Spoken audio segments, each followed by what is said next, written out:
ಮಾಮಾ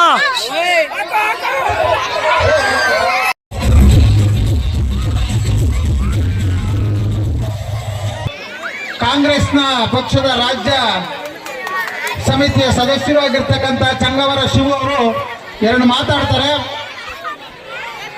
ಅವರಿಗೆ ಹೃತ್ಪೂರ್ವಕವಾದ ಸ್ವಾಗತವನ್ನು ಬಯಸ್ತೇನೆ. ಈ ಶಿರಾ ತಾಲೂಕಿನ ಗೌಡಗೆರೆ ಹೋಬಳಿಯ ಈ ಭಾಗದ ಒಬ್ಬ ನೀರಾವರಿಯ ಅಧಿಕಾರರು ಹಾಗೂ ಈ ಏನು ಪಶ್ಚಿಮ ದಿಕ್ಕಿನ ಒಬ್ಬ ಭಗೀರಥ ಅಂದ್ರು ನಮ್ಮ ಶಶಣ್ಣನ ತಪ್ಪಾಗಲಾರ್ದು. ಯಾಕೆಂದ್ರೆ ಎಲ್ಲರಿಗೂ ಈ ಕಾಳಜಿ ಬರಲ್ಲ. ನೀರಾವರಿಗೋಸ್ಕರ ಇವರ ಒಂದು ಅವಿಶ್ರಮ ಹೋರಾಟ, ಅವ್ರನ್ನ ತಗೊಂಡ್ ಬರೋದು ನಮ್ಮ ಸಾಹೇಬರು ಕೊಟ್ಟಿರ್ಬೋದು ನೀರು, ಬಟ್ ತರಕ್ಕೊಬ್ರು ಯಾರನ್ನ ದಾತುಕರು ಬೇಕು, ಆ ದಾತುಕ್ರೆ ನಮ್ಮ ಶಶಣ್ಣ ಅವರು. ಈ ಭಾಗದಲ್ಲಿ ನಿಮ್ಮ ಬೆಳಿಗ್ಗೆಯಿಂದ ತೋರುತ್ತಿರುವ ಪ್ರೀತಿ, ನಿಮ್ಮ ಒಂದು ವಾತ್ಸಲ್ಯ, ನಿಮ್ಮ ಒಂದು ಅಭಿಮಾನ ನೋಡಿದ್ರೆ ನಿಜವಾಗೂ ಈ ಅಣ್ಣ ಎಷ್ಟು ಜನಕ್ಕೆ ಎಷ್ಟು ಒಳ್ಳೇದು ಕೆಲಸ ಮಾಡೋರು ಅಂತ ನನಗೆ ಗೊತ್ತಾಗ್ತಿಲ್ಲ. ಈ ಇಡೀ ತಾಲ್ಲೂಕಲ್ಲಿ ಇದೊಂದು ಡಿಸ್ಕಷನ್ ಆಗಿದೆ.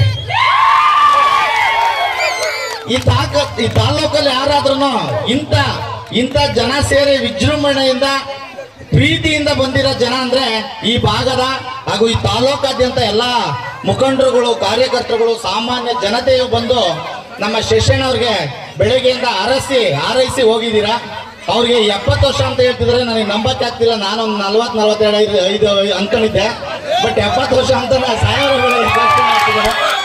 ಅವರು ಇನ್ನೂ ನಮ್ಮ ಶಿವಕುಮಾರ ಸ್ವಾಮಿಗಳು ಏನು ಬದುಕಿದ್ರು ಅಷ್ಟು ದಿನಗಳು 100 ವರ್ಷಗಳನ್ನು ಪೂರೈಸಲಿ. 100ನೇ ಬರ್ತ್ಡೇಯನ್ನು ಇದೇ ವೇದಿಕೆಯಲ್ಲಿ ಇನ್ನೂ ದೊಡ್ಡದಾಗಿ ಇಡೀ ತಾಲೂಕಿನ ಜನ ಇಲ್ಲಿ ಬರಂಗೆ ನಾವು ಮಾಡ್ತೀವಿ ಅಂತ ನಾನು ಈ ಸಂದರ್ಭದಲ್ಲಿ ನಾನೊಂದು ಆಶ್ವಾಸನೆ ಕೊಡ್ತೀನಿ. ಇದಕ್ಕಿಂತ ಗ್ರ್ಯಾಂಡಾಗಿ ಇಡೀ ತಾಲೂಕಿನ ಜನ ಸೇರ್ಕೊಂಡು ಮಾಡೋದು. ಅವ್ರಿಗೆ ಆರೋಗ್ಯ, ಐಶ್ವರ್ಯ ಎಲ್ಲ ಕೊಡ್ಲಿ. ಬಡವರಿಗೆ ಒಂದು ನಾಡಿ ಮಿಡಿತವಾಗಿರುವ ನಮ್ಮ ಶಶಣ್ಣವ್ರಿಗೆ 70ನೇ ವರ್ಷದ ಹುಟ್ಟುಹಬ್ಬದ ಶುಭಾಶಯಗಳನ್ನು ಕೋರುತ್ತಾ ನನ್ನ ಮಾತು ಮುಗಿಸ್ತೀನಿ. ನಮಸ್ಕಾರ. ಅಂಟ್ಕೊಂಡಿದ್ದು ಯಾಕೆ ಅಂತ ಹೇಳಿದ್ರೆ, ಈ ಮೂಲಕನೂ ಕೂಡ ನಾನು ಸೇವೆ ಮಾಡಬೇಕು ಗ್ರಾಮೀಣ ಪ್ರದೇಶಕ್ಕೆ ಅನ್ನುವಂತ ಒಂದು ಮಹತ್ವದ ಆಕಾಂಕ್ಷೆಯನ್ನು ಇಟ್ಕೊಂಡು ಅವರು ರಾಜಕೀಯ ಪ್ರವೇಶ ಮಾಡ್ತಾರೆ. ಆ ರಾಜಕೀಯ ಪ್ರವೇಶದಲ್ಲಿ ಪ್ರಪ್ರಥಮವಾಗಿ ತಾವರೆಕೆರೆ ಮಂಡಲ ಪಂಚಾಯತಿ ಇದ್ದಂತ ಸಂದರ್ಭದಲ್ಲಿ ಪ್ರೀತಿಪೂರ್ವಕ ಮಾತುಗಳನ್ನಾಡಿ ಅಭಿನಂದನೆಗಳನ್ನ ಸಲ್ಲಿಸಿರ್ತಕ್ಕಂಥ ನಮ್ಮ ರಾಜ್ಯ ಕಾಂಗ್ರೆಸ್ ಮಹತ್ತರವಾದ ಸಭೆಯಲ್ಲಿ ಭಾಗವಹಿಸತಕ್ಕಂಥ ಎಲ್ಲ ಭಾಗದ ರೈತಾಪಿ ವರ್ಗದವರೇ, ಅಣ್ಣ ತಮ್ಮಂದಿರೇ, ಅಕ್ಕ ತಂಗಿಯರೇ, ಹಾಗೂ ಈ ಕಾರ್ಯಕ್ರಮವನ್ನು ಆಯೋಜಿಸಲು ಮುಖ್ಯ ಕಾರಣೀಭೂತರಾದಂಥ ಲಕ್ಷ್ಮೀರಾಜರವರೇ, ಶಿವರವರೇ, ಚಂಗಾವರ, PDO ನಾಗರಾಜರವರೇ, ಉದಯ್ ಕುಮಾರ್ ಅವರೇ, ಬೆಳೆಕೋಟೆ ಉದಯ್ ಕುಮಾರ್ ಅವರೇ, ಶ್ರೀನಿವಾಸರವರೇ, ಹಾಗೂ ಇನ್ನೂ ಅನೇಕ ಜನ, ಹೆಚ್ಚಿನ ಜನ ಇಲ್ಲಿ ಇದ್ದಾರೆ. ನಮ್ಮ ಊರಿನ ಯುವಕರು ಎಲ್ಲರ ಹೆಸರು ಹೇಳಕ್ಕೂ ಆಗ್ತಾ ಇದ್ರೆ ಟೈಮ್ ಆಗುತ್ತೆ. ಆದ್ರಿಂದ ಈ ಕಾರ್ಯಕ್ರಮದ ಆಯೋಜಕರೆಲ್ಲರಿಗೂ ನನ್ನ ಧನ್ಯವಾದಗಳನ್ನು ಹೇಳ್ತಾ, ಮುಖ್ಯವಾಗಿ ಬೆಳಿಗ್ಗೆನೆ ನನ್ನ ಹುಟ್ಟುಹಬ್ಬದ ಆಚರಣೆಯನ್ನು ಮಾಡಿದ್ವಿ. ಆದರೂ ಕೂಡ ನಮ್ಮ ದಂಡಿಗೆರೆ ತಿಪ್ಪೇಸ್ವಾಮಿ ಅದೇನೋ ಗೊತ್ತಿಲ್ಲ, ಇಲ್ಲ ನಾವು ರಾತ್ರಿ ಒಂದು ರಸಮಂಜರಿ ಕಾರ್ಯಕ್ರಮ ಇಟ್ಕೊಂಡಿದ್ದೀವಿ, ಅಲ್ಲಿಯೂ ಕೂಡ ನಾವು ನಿಮಗೆ ಕೇಕ್ ಕಟ್ ಮಾಡಿ ನಿಮ್ಮ ಹುಟ್ಟುಹಬ್ಬವನ್ನು ನಾವು ಆಚರಣೆ ಮಾಡಲೇಬೇಕು ಅಂತಂದು ಮತ್ತೆ ಈಗ ನಮ್ಮ ಗ್ರಾಮ ಪಂಚಾಯತಿಯ ಎಲ್ಲ ಸದಸ್ಯರುಗಳು ಕೂಡ ಬಂದಿದ್ದಾರೆ ಇಲ್ಲಿ. ಹಾಗೂ ನಮ್ಮ ವಿವೇಚನ ಸಂಘದ ಸದಸ್ಯರು ಕೂಡ ಬಂದಿದ್ದಾರೆ. ಹಾಗೂ ನನ್ನ ಹಿತೈಷಿಗಳು, ನನ್ನ ಸಂಬಂಧಿಕರು ಎಲ್ಲರೂ ಬಂದಿದ್ದಾರೆ.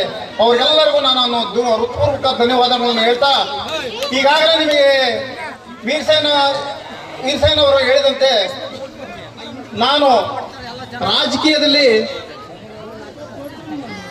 ಸಣ್ಣ ಸಣ್ಣದಾಗಿ ಪುಟ್ಟ ಪುಟ್ಟ ಹೆಜ್ಜೆಗಳನ್ನು ಇಡ್ತಾ ನಾನು ರಾಜಕೀಯ ಪ್ರವೇಶ ಮಾಡಿದೆ. ನನಗೆ ಗ್ರಾಮ ಪಂಚಾಯತಿ ಮಂಡಲ ಪಂಚಾಯತಿ ಸದಸ್ಯನಾಗಿ ಮಾಡಿದ ಈ ನಮ್ಮ ಗ್ರಾಮದ ಪ್ರತಿ ಜನತೆಗೂ ನಾನು ಇವತ್ತು ಮತ್ತೊಮ್ಮೆ ಧನ್ಯವಾದಗಳನ್ನು ಅರ್ಪಿಸ್ತಾ ಇದ್ದೇನೆ. ಹಾಗೂ ಅದಾದ ನಂತರ ನನ್ನ ಈ ವ್ಯವಸಾಯ ಸೇವಾ ಸಹಕಾರ ಸಂಘಕ್ಕೆ ಸರಿಸುಮಾರು ಇವತ್ತು 13 ವರ್ಷ ಸತತವಾಗಿ ನನ್ನ ಆಯ್ಕೆ ಮಾಡಿ ಅಧ್ಯಕ್ಷನಾಗಿ ನನ್ನನ್ನು ಕುಂಡಿಸಿದರೆ ನಾನು ನಿಜವಾಗಿಯೂ ಯಾವುದೇ ಕಾರಣಕ್ಕೆ ಅನ್ಯಾಯ ಮಾಡದೇನೆ ನಿಸ್ವಾರ್ಥವಾಗಿ ಆ ಸಂಘದಲ್ಲಿ ಸೇವೆ ಸಲ್ಲಿಸ್ತಾ ಇದ್ದೀನಿ. ಇದಕ್ಕೂ ಕೂಡ ನಮ್ಮ ಎಲ್ಲ ಹುಣಸೆಹಳ್ಳಿ ಹಾಗೂ ಹೊಸ ಪಂಚಾಯಿತಿಯ ಜನ ಕಾರಣ. ಮತ್ತೊಮ್ಮೆ ಅವರಿಗೆ ನಾನು ಧನ್ಯವಾದಗಳನ್ನು ಅರ್ಪಿಸ್ತೇನೆ. ನಾನು ಬೆಳಗ್ಗೆನೇ ಹೇಳಿದೆ ನಿಮಗೆ, ನಾನು ಇನ್ನು ಮುಂದೆ ಯಾವುದೇ ಕಾರಣಕ್ಕೆ ಎಲೆಕ್ಷನ್ ನಡೆಯುವಂತ ರಾಜಕೀಯದಲ್ಲಿ ನಾನು ನಿವೃತ್ತಿ ಹೊಂದುತ್ತೀನಿ. ಆದರೆ ರಾಜಕೀಯ ಬಿಡೋದಿಲ್ಲ. ನನ್ನ ಧ್ಯೇಯ ಧೋರಣೆಗಳೇನಾಯ್ತೋ ಅದನ್ನ ರಾಜಕೀಯ ಮುಖಾಂತರ ನಾನು ಮುಂದೆ ನಡೆಸ್ಕೊಂಡು ಹೋಗ್ತೀನಿ. ಅದಕ್ಕೆಲ್ಲ ನಮ್ಮ ಸ್ನೇಹಿತರ ಬಲ ಇದೆ, ಎಲ್ಲರೂ ಇಲ್ಲಿ ಏನು ಸೇರಿದ್ರು ಅವರ ಬಲ ಇದೆ ಅಂತ ನಾನು ಮತ್ತೆ ಈ ಗ್ರಾಮದಲ್ಲಿ ಈಗೇನು ನಮ್ಮ ವ್ಯವಸಾಯ ಸಹಕಾರ ಸಂಘ ನಡೀತಾ ಇದ್ದೋ ಅದನ್ನ ಇನ್ನೂ ಉತ್ತಮ ರೀತಿಯಲ್ಲಿ ನಡೆಸ್ಕೊಂಡು ಹೋಗ್ತಾನ ನಾನು ನಮ್ಮ ಜಯಚಂದ್ರ ಸಾಹೇಬ್ರವ್ರನ್ನ ಹಿಡ್ಕೊಂಡು ಅವ್ರನ್ನ ಪಟ್ಟಿ ಹಿಡಿದು ವೀರಸೇನ್ ಅವ್ರು ಹೇಳ್ದಂಗೆ ನಾನು ಕೇಳ್ತಿದ್ದಿಷ್ಟೇನೆ, ಸರ್ ಒಂದ್ ದಿವಸ